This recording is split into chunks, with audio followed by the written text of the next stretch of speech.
Hello बच्चों, स्वागत है आप सभी का आपके अपने YouTube चैनल एम क्लासेस पर। हम पढ़ रहे हैं alcohol, phenol and ether chapter, जो कि आपकी ऑर्गेनिक केमिस्ट्री का 7 नंबर का चैप्टर है। अभी तक हमने इस चैप्टर में केमिकल रिएक्शंस के बारे में बात कर रहे हैं, इनमें अल्कोहल फिनॉल की जो केमिकल रिएक्शंस हैं उनके बारे में। अभी तक हमने जो एसिडिक नेचर है उसके बारे में बात की थी लास्ट क्लास में। और इससे पहले अगर हम बात करें तो हमने बात की थी कि जो अल्कोहल और फिनॉल में जो OH ग्रुप है, ये यहाँ पर दो तरह की रिएक्शन शो करता है। एक ये न्यूक्लियोफाइल की तरह बिहेव करता है और एक इलेक्ट्रोफाइल की तरह बिहेव करता है। तो जब ऑक्सीजन और हाइड्रोजन के बीच जो बॉन्ड है इसका क्लीवेज होता है तो ये किसकी तरह बिहेव करता है, ये न्यूक्लियोफाइल की तरह बिहेव करता है। तो न्यूक्लियोफिलिक सब्स्टिट्यूशन रिएक्शन शो करता है। और जब कार्बन और ऑक्सीजन के बीच का बॉन्ड क्लीवेज होता है तो ये इलेक्ट्रोफाइल के तरह बिहेव करता है। इसके बारे में अभी तक बात कर चुके थे और हम फर्स्ट टाइप की जो रिएक्शन है, न्यूक्लियोफिलिक जो रिएक्शंस हैं, इनके बारे में बात कर रहे थे। कुछ रिएक्शंस के बारे में हम बात कर चुके हैं कि जो मेटल्स के साथ ये जो अल्कोहल और फिनॉल्स हैं ये हाइड्रोजन गैस रिलीज करते हैं। उसके बाद हमने एसिडिक नेचर देखी, क्योंकि यहाँ से प्रोटॉन निकल रहा है तो ये एसिडिक नेचर को शो कर रहा है। अल्कोहल और फिनॉल दोनों की ही एसिडिक नेचर के बारे में हमने स्टडी कर चुके हैं। अब आज हम आगे जो रिएक्शंस हैं इससे रिलेटेड उनके बारे में बात करने वाले हैं। तो इसी में न्यूक्लियोफिलिक जो रिएक्शंस हैं उनमें हमारी जो सेकेंड रिएक्शन आती है वो है एस्टरीफिकेशन। एस्टरीफिकेशन।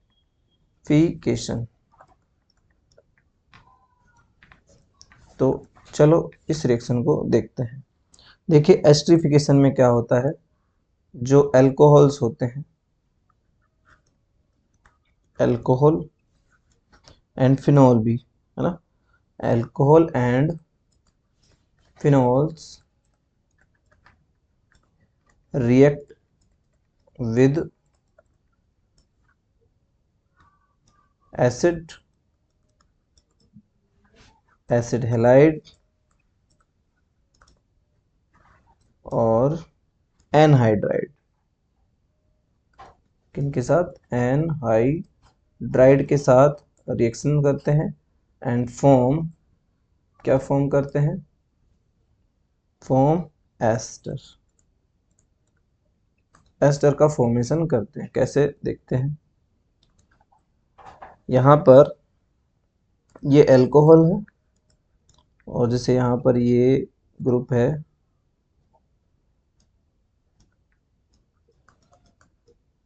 ये एक एसिटिक एसिड है यहाँ पर, है ना। इसके बीच जब रिएक्शन होती है तो जो कंपाउंड बनता है वो क्या होता है, ये इस तरह का कंपाउंड होता है जिसे हम क्या कहते हैं, इसी को हम कहते हैं एस्टर। ठीक है, इस तरह से ये एस्टर के साथ एस्टर का फॉर्मेशन करता है। और कोई भी हो सकता है ग्रुप, यहाँ पर CH3 या कोई भी बड़ा ग्रुप हो सकता है। उसके बाद अगर हम यहाँ पर फिनॉल भी लेंगे तो ये फिनॉल के साथ भी एस्टर बना सकता है। इस तरह से यहाँ भी क्या बन जाएगा, एस्टर बन जाएगा। उसके बाद अगर हम देखते हैं तो जैसे एनहाइड्राइड है, ये तो था एसिड, स्पेशली ये एसिटिक एसिड था, एसिटिक एसिड। और अगर बात करें ये एनहाइड्राइड के साथ रिएक्शन शो करें, जैसे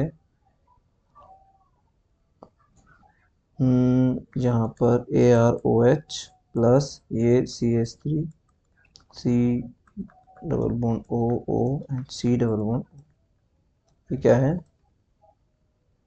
ये एक एसिटिक एनहाइड्राइड है। और इससे रिएक्शन करने पर भी क्या होता है, यहाँ पर एक तो ये एस्टर ग्रुप बन जाता है और साथ में एक एसिटिक एसिड भी बन जाता है। उसके बाद बात करें अगर रिएक्शन कराई जाए किसके साथ, रिएक्शन होती है जैसे ये ROH और ये है अम्ल हैलाइड, यहाँ पर CH3CO Cl, इसके साथ रिएक्शन होगी तो यहाँ पर क्या होता है, ये कंपाउंड बनता है जो कि है एस्टर, ये कोई R ग्रुप, और HCl यहाँ से रिलीज हो जाता है। तो इस तरह से यहाँ पर क्या होते हैं, कंपाउंड्स बनते हैं। यहाँ पर साथ में वाटर मॉलिक्यूल निकलता है जिसको निकाल दिया जाता है। ये रिएक्शंस है ना, इन सब में क्या बन रहा है, एस्टर बन रहा है। देखिए इस जो एस्टरिफिकेशन है, एस्टरिफिकेशन की जो मैकेनिज्म है ये कार्बोक्सिलिक एसिड चैप्टर में है, लेकिन फिर भी हम यहाँ डिस्कस कर लेते हैं, वहाँ डिटेल से दी हुई है। मैकेनिज्म के बारे में बात करें तो जो अल्कोहल है, ये अल्कोहल है ना, और यहाँ पर एक एसिटिक एसिड के बारे में बात कर रहे हैं, इसके साथ रिएक्शन हो रही है। ये रिएक्शन करते हैं एसिड की प्रेजेंस में, और रिएक्शन होने पर क्या होता है, एस्टर का फॉर्मेशन होता है।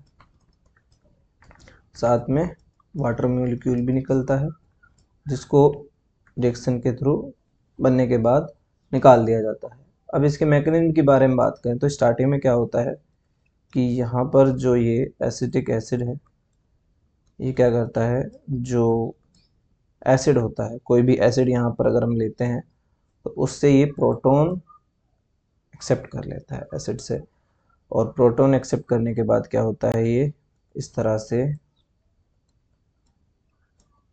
ग्रुप बना लेता है। क्या बना लेता है, प्रोटोनेटेड एसिड का फॉर्मेशन ये कर लेता है। ठीक है, तो ये प्रोटोनेटेड एसिड है। उसके बाद इस पर ये यहाँ पर डबल बॉन्ड अभी भी होता है, लेकिन यहाँ पर क्या होता है, आंशिक रूप से कैसा चार्ज होता है, पॉजिटिव चार्ज होता है। यहाँ पर नेगेटिव था जो इलेक्ट्रॉन से यहाँ पर बॉन्डिंग से स्टार्टिंग में बना था। अब इस पर अटैक करता है रिएक्शन के दौरान ही ROH। तो ये जो ROH अटैक करता है, ये किसके थ्रू अटैक करता है, इस ऑक्सीजन के थ्रू ही अटैक करता है। तो जब ये अटैक करता है, ये टू नहीं होगा, सॉरी, यहाँ पर सिंगल ही रहने वाला है। तो यहाँ पर जब ये अटैक करता है तो देखिए इस तरह का कंपाउंड यहाँ बनने वाला है। ये CH3 है, यहाँ पर एक OH ऑलरेडी है, एक OH यहाँ है, एक और OH बन जाता है जो क्या है, ये हाइड्रोजन इधर, साथ में R। अब क्या होता है, ये हाइड्रोजन का होता है रीअरेंजमेंट। क्या होता है, रीअरेंजमेंट। रीअरेंजमेंट यहाँ होता है इस हाइड्रोजन का। एक सेकेंड रुकिए,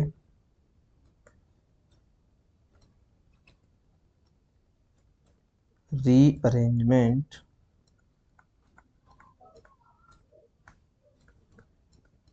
ऑफ हाइड्रोजन।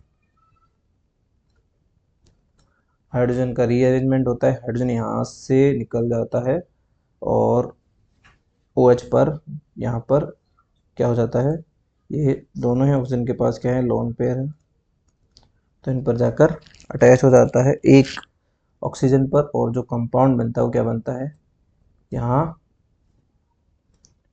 ये OH2 बन गया, यहाँ OH है, और इस तरह से अब यहाँ ये OR है, ये CH3 है। अब क्या होता है, यहाँ से एक वाटर मॉलिक्यूल निकल जाता है। क्या निकल जाता है, इस पर आ जाता है ऑक्सीजन पर पॉजिटिव चार्ज, और ये वाटर मॉलिक्यूल यहाँ से निकल जाता है। ये वाटर मॉलिक्यूल निकल गया। वाटर मॉलिक्यूल निकलने के बाद अब जो प्रोडक्ट रह जाता है वो है, यहाँ CH3 है ही, ये कार्बन है। अब ये वाला जो इधर है इस पर डबल बॉन्ड आ जाता है, क्योंकि इसके जो इलेक्ट्रॉन्स होते हैं और ये अपने लोन पेयर इसके पास दे देता है। यहाँ पर डबल बॉन्ड, ऑक्सीजन पर पॉजिटिव चार्ज होता है और ये OR रह जाता है। और फिर होता है प्रोटॉन का लीव। प्रोटॉन जब लीव करता है तो बन जाता है हमारा एस्टर। इस तरह से ये बन गया एस्टर। तो ये वाटर यहाँ से रिलीज हुआ। अब इस रिएक्शन में एक बात आपने नोटिस की होगी कि यहाँ से H+ निकल रहा है। यहाँ से H+ क्यों निकला? क्योंकि जो एसिड से ये H+ लिया गया था, ये वाला H+, ये एसिड से लिया था और एसिड कहाँ है? एनवायरनमेंट में है। तो एसिड को जो उसका प्रोटॉन था वापस लौटाना होता है, यहाँ से वो लौटा दिया गया है और ये बन गया है एस्टर। क्या बन चुका है? ये एस्टर बन चुका है। साथ में ये वाटर होता है, जो वाटर मॉलिक्यूल यहाँ निकला है इसको रिमूव कर दिया जाता है ताकि रिएक्शन हो सके। तो इस तरह से होता है एस्टर का फॉर्मेशन। इसमें एस्टर के फॉर्मेशन में एक खास बात क्या है कि जो प्रोटॉन है, प्रोटॉन किससे मिलता है? अल्कोहल से मिलता है, याद रखना, है ना। प्रोटॉन अल्कोहल से प्राप्त होता है इसमें। तो एक मैकेनिज्म थी, इस मैकेनिज्म को हम बहुत अच्छे से दोबारा पढ़ेंगे जब वो चैप्टर आने, हमारा कार्बोक्सिलिक एसिड वाला चैप्टर हम जब पढ़ेंगे तो तब इसके बारे में अच्छे से स्टडी करेंगे। बाकी ये मैकेनिज्म आपके सामने है। देखिए अब उसके बारे में अगर बात करें, तीन रिएक्शन अभी हमने देखी। यहाँ पर जो फर्स्ट रिएक्शन थी ये एसिड की प्रेजेंस में होती है। किसकी प्रेजेंस में होती है? एसिड की प्रेजेंस में। दूसरी जो रिएक्शंस है यहाँ पर देखो, ये जो रिएक्शन है किसके साथ हो रही है? ये रिएक्शन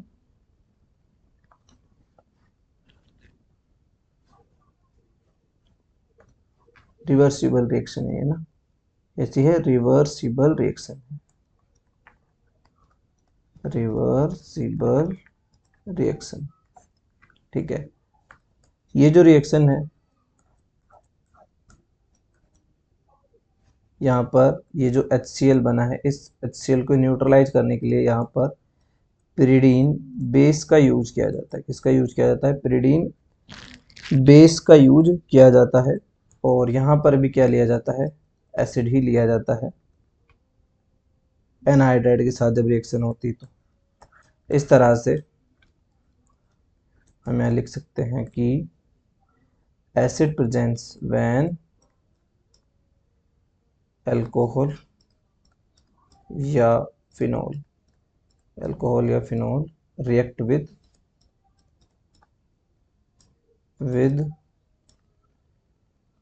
एसिड और एनहाइड्राइड।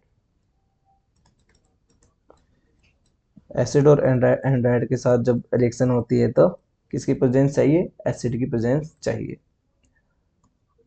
और ये एसिड हो सकता है sulphuric acid H2SO4, concentrated form में होता है लेकिन अमाउंट थोड़ी होती है। उसके बाद बात करें जो हमारी दूसरी रिएक्शन हुई थी, वो हुई थी पिरिडीन बेस की प्रेजेंस में। किसकी प्रेजेंस में? Pyridine base. क्यों पिरिडीन बेस की प्रेजेंस में? तो व्हेन अल्कोहल और phenol react with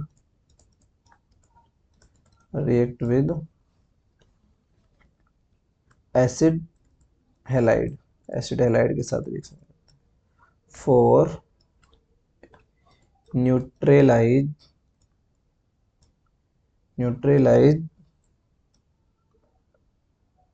HCl which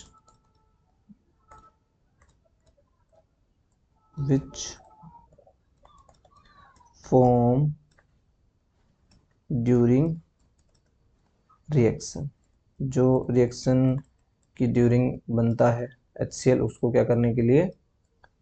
neutralise करने के लिए, ताकि जो इक्विलिब्रियम है वो राइट साइड शिफ्ट हो सके। ये रिएक्शन के बारे में बात हुई थी। उसके बाद देखिए एसिटिलेशन यहाँ पर है। एक रिएक्शन और है जिसका क्या नाम है, एसिटिलेशन। एसिटिलेशन का मीनिंग है कि जो ये CH3CO ग्रुप है इसको ऐड करना है। किसको ऐड करना है, ये जो ग्रुप है इसको ऐड करना है। इसको ऐड करना किसी भी कंपाउंड के साथ, इसी को एसाइटिलेशन कहते हैं। अब देखिए यहाँ पर जो एक रिएक्शन हमारे पास दी हुई है कि ये है सैलिसिलिक एसिड। क्या है, ये है एक सैलिसिलिक एसिड है। सैलिसिलिक एसिड की रिएक्शन कराई जाती है एनहाइड्राइड, इसके साथ यहाँ एनहाइड्राइड के साथ रिएक्शन होती है इस तरह से। ये क्या है, एनहाइड्राइड। एनहाइड्राइड के साथ रिएक्शन होने से यहाँ अल्कोहल से ये जो OH ग्रुप है यहाँ से हाइड्रोजन रिमूव हो जाता है। तो इस तरह से ये प्रोडक्ट बनता है।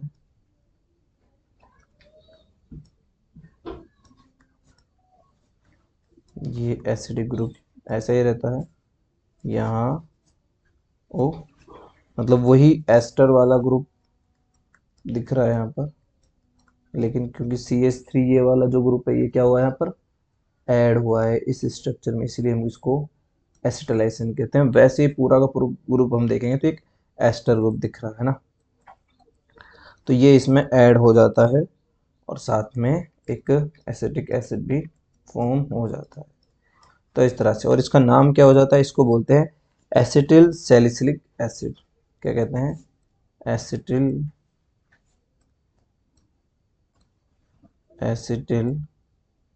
Salicylic acid.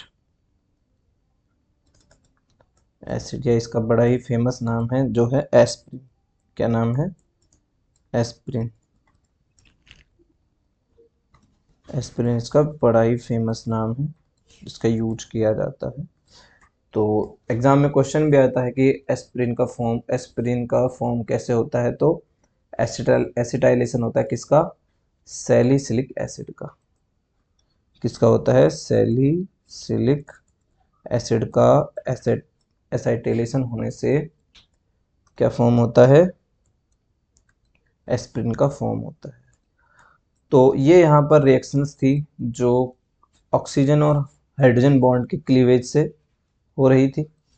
अब इसके बारे में नेक्स्ट जो हमारी रिएक्शंस हैं उसके बारे में जिक्र करते हैं, डिस्कस करते हैं, देखते हैं। जो सेकंड टाइप की रिएक्शन है वो क्या है। सेकंड टाइप की रिएक्शन है जिनमें क्लीवेज होता है, cleavage of carbon oxygen bond. यहाँ पर ये जो कार्बन ऑक्सीजन बॉन्ड है इसका क्या होता है, यहाँ पर ये क्लीवेज होता है। तो इसके बारे में अब देखते हैं इस तरह की कौन कौन सी रिएक्शंस हैं। देखिए, तो जो अल्कोहल्स हैं ये काफ़ी रिएक्शन शो करते हैं, लेकिन जो फिनॉल है ये रिएक्शन करती है ओनली विद जिंक, है ना। इस तरह की रिएक्शन शो करती हैं किसके साथ, जिंक के साथ। Phenol so this type of reaction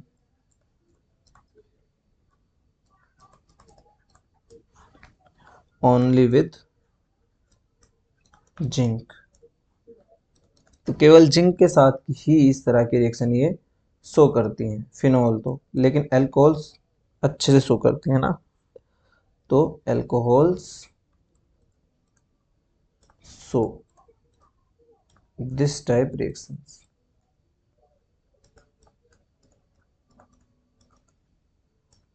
तो मेनली अल्कोहल इस टाइप की रिएक्शंस शो करती हैं और वो देखने वाले हम काफ़ी सारी रिएक्शंस हैं, कुछ हम पढ़ के भी आ रहे हैं यहाँ पर। देखिए, फर्स्ट रिएक्शन की बात करें, इसमें जो आती है वो है रिएक्शन विद हाइड्रोजन हैलाइड।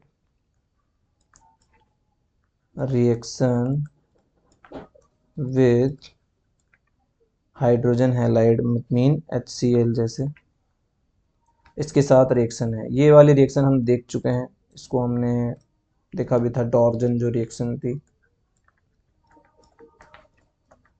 जहां हमने क्या किया था, एल्किल हैलाइड का फॉर्मेशन किया था। तो इसमें होता क्या है, यहाँ पर हम ROH एल्कोहल लेते हैं, यहाँ HCl लेते हैं और रिएक्शन होती है RCl, एल्किल क्लोराइड है, बाकी एल्किल हैलाइड है, बन जाता है और यहाँ H2A का फॉर्मेशन हो जाता है। तो ये जो रिएक्शन है, सॉरी ये डॉर्जन रिएक्शन नहीं है, यहाँ पर लुकास जो रिएजेंट है वो काम में आने वाला है।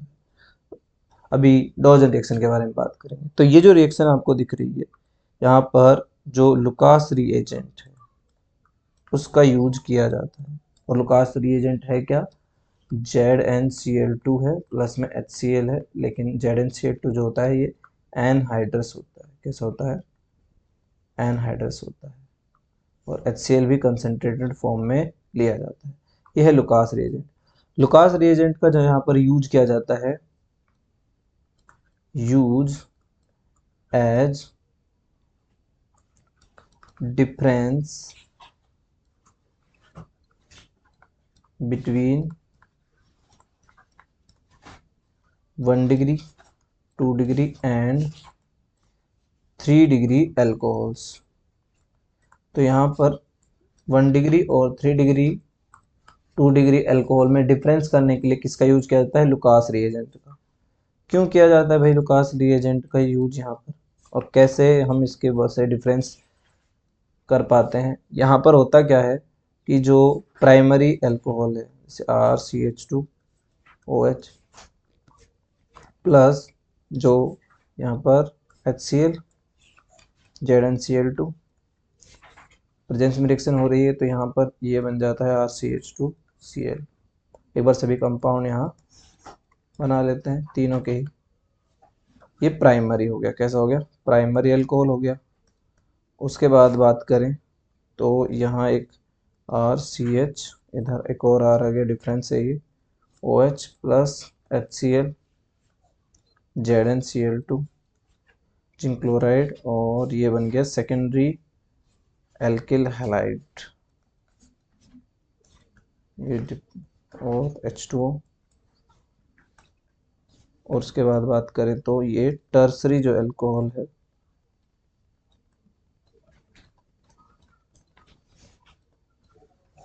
ये ZnCl2,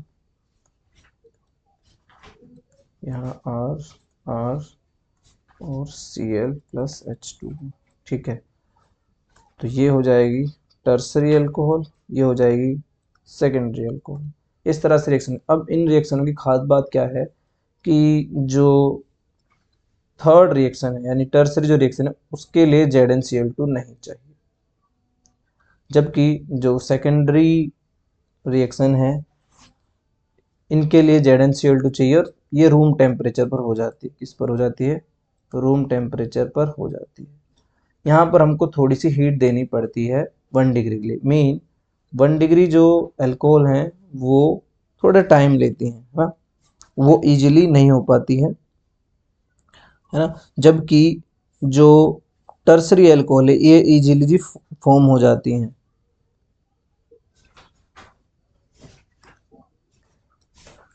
तो इस चीज को हम लिख सकते हैं 3 degree alcohol easily form tertiary alkyl halide. तो ये फास्ट रिएक्शन शो करती है। दूसरी बात अगर हम यहाँ करें तो जो सेकेंडरी होते हैं, सेकेंडरी अल्कोहल थोड़ा स्लो रिएक्शन शो करते हैं, स्लो रिएक्शन, एंड प्रेजेंस क्या चाहिए इनको, ये प्रेजेंस चाहिए इनको लुकास रिएजेंट की, लुकास रिएजेंट की इनको प्रेजेंस चाहिए। और जो 1 डिग्री होते हैं, 1 डिग्री अल्कोहल है, ये मोर स्लो, और भी ज़्यादा स्लो रिएक्शन करते हैं। ये स्लो रिएक्शन तो करते हैं, इनको साथ में मतलब प्रेजेंस किसकी चाहिए, इनको प्रेजेंस चाहिए, लुकास रिएजेंट की प्रेजेंस तो चाहिए ही, साथ में इनको हीट भी चाहिए। अब देखिए ये पता करने के लिए, क्योंकि क्लियरली पता नहीं होता है, ये तो हमने बता दिया, लेकिन क्या होता है जो अल्कोहल्स होते हैं, है ना, अल्कोहल्स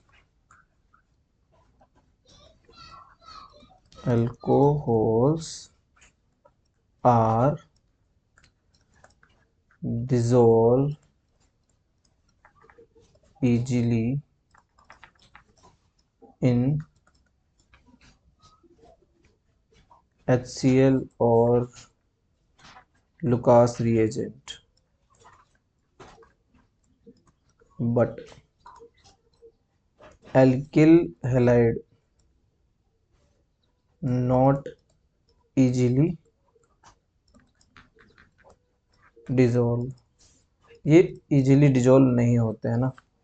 तो जो टर्सरी अल्कोहल है ना, जो ये टर्सरी अल्कोहल है, यहाँ लिख देते हैं, ये तो इजीली डिजोल्व हो जाता है, तो इसका पता चल जाता है ना, ये हो जाता है इजीली डिजोल्व हो जाता है। लेकिन जो ये सेकेंडरी है इसको थोड़ा सा टाइम लगता है, टेक सम टाइम। तो जब टाइम लेता है डिजोल्व होने में, तो यहाँ पर हमको क्या दिखता है, थोड़ा सा इमिसिबल दिखता है, कुछ क्लियरली हमको सॉल्यूशन नहीं दिख पाता, जिससे हमको पता चलता है कि इसमें क्या है, कोई सेकेंडरी या 1 डिग्री एल्कोहल। लेकिन ये अगर हम थोड़ा सा भी सेक करते हैं तो ये क्या हो जाता है, डिजोल्व हो जाता है, इससे हमको पता चलता है ये सेकेंडरी है। लेकिन जो ये होता है इसको टेक मच टाइम, ये कुछ ज़्यादा ही टाइम लेता है, इसको हमको क्या करना पड़ता है, हीट करना पड़ेगा। जो इसकी क्या है, एडिडिटी है, इसको हीट करना पड़ेगा फॉर डिजोल्व, तब जाके क्या होगा, ये डिजोल्व होगा। तो इस तरह से हम इसकी क्या कर सकते हैं, पहचान कर सकते हैं। तो ये क्या है, लुकास रिएजेंट, ये लुकास टेस्ट भी इसको हम कह सकते हैं, है ना, लुकास टेस्ट ऑफ अल्कोहल्स। हालांकि ये टेस्ट हम पहले भी बात कर चुके हैं हेलो एल्केन में। उसके बाद बात करें जो नेक्स्ट रिएक्शन है, इसमें सेकंड रिएक्शन आती है, रिएक्शन होती है रिएक्शन विद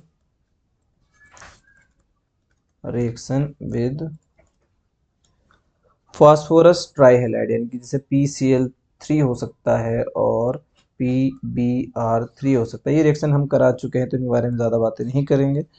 सिंपल रिएक्शन लिख सकते हैं हम कि ये अल्कोहल है, रिएक्शन हो रही है PCl3 के साथ, रिएक्शन से हमको मिल जाता है RCl, इसके 2 मॉलिक्यूल मिलते हैं, और POCl, सॉरी यहाँ पर ये H3PO4 यहाँ फॉर्म होता है, 3 मॉलिक्यूल हमको यहाँ मिलते हैं, H3PO3 यहाँ मिल जाता है, ठीक है, H3PO3 बन जाता है। ये रिएक्शन हम पहले पढ़ चुके हैं, तो ज़्यादा बातें इसके बारे में हम नहीं करेंगे। उसके बाद देखिए जो रिएक्शन होती है, ये दूसरी रिएक्शन थी। फिर एक मोस्ट इम्पोर्टेंट रिएक्शन है डिहाइड्रेशन। डिहाइड्रेशन किनका डिहाइड्रेशन होता है, dehydration of alcohols, dehydration of alcohols. अब देखिए अल्कोहल्स का डिहाइड्रेशन हो रहा है, ये जो डिहाइड्रेशन होता है, प्रेजेंस किसकी चाहिए इसके लिए, इसकी प्रेजेंस होती है यहाँ पर कंसंट्रेटेड एसिड, यहाँ लिया जाता है, क्या लिया जाता है, कंसंट्रेटेड एसिड विद हीट, इसको हीट भी किया जाता है। तो कंसंट्रेटेड एसिड चाहिए, और एसिड में यहाँ क्या हो सकते हैं, यहाँ पर देखिए एसिड में हमारे पास हैं सल्फ्यूरिक एसिड H2SO4 और फॉस्फोरिक एसिड H3PO4, इनमें से कोई भी एसिड हम ले सकते हैं, हीट कर सकते हैं। देखिए ये रिएक्शन कैसे होती है, कि ये कोई अल्कोहल है, ये क्या है, अल्कोहल है। जब इसका डिहाइड्रेशन होता है तो यहाँ से वाटर मॉलिक्यूल निकलता है, और वाटर मॉलिक्यूल निकलने से ये हमको चाहिए एसिड, और हम कराते हैं हीट, और जो प्रोडक्ट बनता है उस प्रोडक्ट को हम क्या कहते हैं, एल्कीन। किसका फॉर्मेशन हो रहा है यहाँ, एल्कीन का फॉर्मेशन हो रहा है। ये रिएक्शन कुछ ऐसी ही है जैसी हमने रिएक्शन कराई थी हेलो एल्केन में। हमने जो रिएक्शन कराई थी, एलिमिनेशन रिएक्शन थी वो, वहाँ पर भी एल्कीन बीटा एलिमिनेशन रिएक्शन थी, आपको याद होगा। बिल्कुल ऐसी ही रिएक्शन है, और यहाँ पर हम इसकी मैकेनिज्म भी देखने वाले हैं, है ना। चलो इसकी मैकेनिज्म देखते हैं। मैकेनिज्म, इसकी मैकेनिज्म होती कैसे है। तो सबसे पहले क्या होता है, फर्स्ट स्टेप, स्टेप फर्स्ट में क्या होता है, प्रोटोनेटेड अल्कोहल का फॉर्मेशन होता है। तो formation of protonated alcohol, protonated alcohol का फॉर्मेशन होता है। अब प्रोटोन कहाँ से आता है, एसिड से आता है, जो हमने इसके एनवायरनमेंट में लिया है। यहाँ पर कोई अल्कोहल है, इस तरह से ये CH3 है, और ये हाइड्रोजन यहाँ OH। तो यहाँ पर क्या होता है, ऑक्सीजन के पास लोन पेयर होता है, हम जानते ही, ये H+ है, कहाँ से आया है, एसिड से आया है। तो जैसे ही ये होता है तो इस तरह से एक ग्रुप बनता है, ये CH3। यहाँ पर क्या होता है, ये CH2OH2 बन जाता है, और ऑक्सीजन पर आ जाता है पॉजिटिव चार्ज। तो ये क्या है, प्रोटोनेटेड अल्कोहल है। क्या है, प्रोटोनेटेड अल्कोहल है। अब देखिए आगे क्या होता है, सेकंड स्टेप क्या है, स्टेप सेकंड, स्टेप सेकंड में होता है, जो वाटर है वो क्या होता है, रिमूव हो जाता है। तो यहाँ लिख सकते हैं, removing water molecule and formation of carbocation, carbocation का फॉर्मेशन होता है। दो चीज़ें होती हैं यहाँ पर इस सिस्टम में। कैसे होता है कि ये जो हमारा कंपाउंड था CH3 CH2OH2, ये प्लस, अब जो ऑक्सीजन होता है ये ज़्यादा समय तक पॉजिटिव चार्ज नहीं रख सकता, क्योंकि हम जानते हैं ये काफ़ी इलेक्ट्रोनेगेटिव होता है। तो ये क्या करता है, ये यहाँ पर H2O का रिलीज कर देता है ना। इसमें क्योंकि कार्बन और ऑक्सीजन का बॉन्ड क्या हो रहा है, क्लीव हो रहा है, इसलिए ये स्लो प्रोसेस है। और हम जानते हैं कि जो स्लो प्रोसेस होता है वही प्रोसेस क्या होता है, रेट डिटरमाइनिंग स्टेप होता है। क्या होता है, रेट डिटरमाइनिंग स्टेप होता है, प्लस में H2O। तो यहाँ हम ये बात लिख सकते हैं कि